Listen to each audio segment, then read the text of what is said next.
Road ప్రమాద ఘటనలో ఒకే కుటుంబానికి చెందిన ముగ్గురు అమ్మాయిలు మృతి చెందిన పరిస్థితి. ఆ కుటుంబ సభ్యులు మార్చురి వద్ద ఆసుపత్రి వద్ద రోధిస్తున్న దృశ్యాలు ఒకసారి వారితో మాట్లాడించే ప్రయత్నం చేద్దాం. వీళ్ళు నలుగురు sir, own brothers and sisters 5 members. నలుగురు ఆడపిల్లలు. ఒక పెద్ద అమ్మాయి పెళ్లి చేసిండ్రు ఇదే మంత్ అక్టోబర్ 17కి. పెళ్లిగానే వచ్చిండ్రు. ఈరోజు ఎగ్జామ్స్ స్టార్ట్ అవుతున్నాయి. మార్నింగ్ బయలుదేరారు సార్ పిల్లలు, ముగ్గురు ఆడపిల్లలు.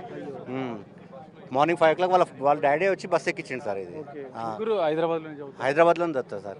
అందరూ డిగ్రీ ఫస్ట్ ఇయర్, ఒక అమ్మాయి సెకండ్ ఇయర్, ఒక అమ్మాయి BTech final year MBA complete చేసింది సార్ ఇదే సంవత్సరం ఒక అమ్మాయి.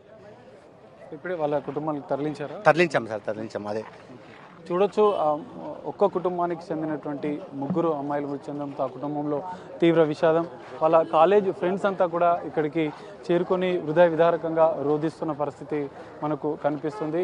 వారి ఫ్యామిలీ కుటుంబ సభ్యులు ఇప్పటికే మృతదేహాన్ని అప్పగించిన నేపథ్యంలో వారి ఊరికి తరలించారు. రెగ్యులర్గా మేమంతా కలిసి ఉండేవాళ్ళం, ఫ్రెండ్స్ అయినా కూడా ఒక కుటుంబంలాగా కలిసి ఉండే వాళ్ళం అంటూ కూడా వారి యొక్క ఫ్రెండ్స్ చివరి మాటలు గుర్తు చేసుకుంటారు. ఎందుకంటే కొద్ది గంటల్లో ఆర్టీసీ బస్సులో ఊరి నుంచి బయలుదేరారు, మరికొద్ది గంటల్లో కాలేజీలో మేమంతా కలిసి ఉండేవాళ్ళం, మేమంతా కలిసి చదువుకునే వాళ్ళం అని కూడా చెప్తున్నారు. ఒక్కొక్కరిది ఒక్కొక్క బాధ. 3 కుటుంబాలు అన్నట్లుగా కూడా ఒక్క కుటుంబానికి చెందిన ముగ్గురు మృతి చెందడంతో ఆ కుటుంబంలో తీవ్ర విషాదం. తన క్లాస్మేట్స్ వారిని గుర్తు చేసుకుంటూ కూడా దారుణంగా ఘోరమైన ప్రమాదం, ఇందులో మేము మా ముగ్గురు స్నేహితులను కూడా కోల్పోయామంటూ కూడా వాళ్ళు రోధిస్తున్న దృశ్యాలు, ఇక్కడ ఉన్నటువంటి వారిని కూడా కంటతడి పెట్టిస్తున్న పరిస్థితి. ఒక్కో కుటుంబాన్ని ఒక్కొక్క విషాద గాథ.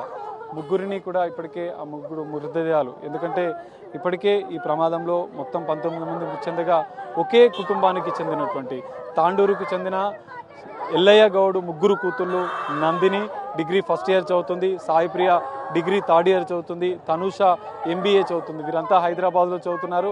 తన మరో సోదరి, మొత్తం 4 కూతుళ్ళు అయితే ఓ కూతురు వివాహం జరిగింది. వారంతా కూడా వివాహానికి వచ్చారు, ఆనందంగా వివాహ వేడుకల్లో గడిపారు. ఈరోజు తెల్లవారుజామున 5 గంటలకు తన తండ్రి కాలేజీకి తిరిగి పంపించేందుకు ఆర్టీసీ బస్సు స్వయంగా తానే వచ్చి ఎక్కించాడు. అనంతరం జరిగినటువంటి ప్రమాదంలో వారు ముగ్గురు అక్కా చెల్లెళ్ళు కూడా మృతి చెందిన హృదయ విదారక ఘటన అని చెప్పుకోవచ్చు. ఆసుపత్రి వద్ద వారి యొక్క స్నేహితులు, కుటుంబ సభ్యులు ఇంకా రోధిస్తూ హృదయ విదారక దృశ్యాలు అయితే ఆసుపత్రి వద్ద కనిపిస్తున్నాయి. కెమెరామెన్ వేణుతో కలిసి సాగర్, బిగ్ టీవీ, చేవెళ్ళ నుండి.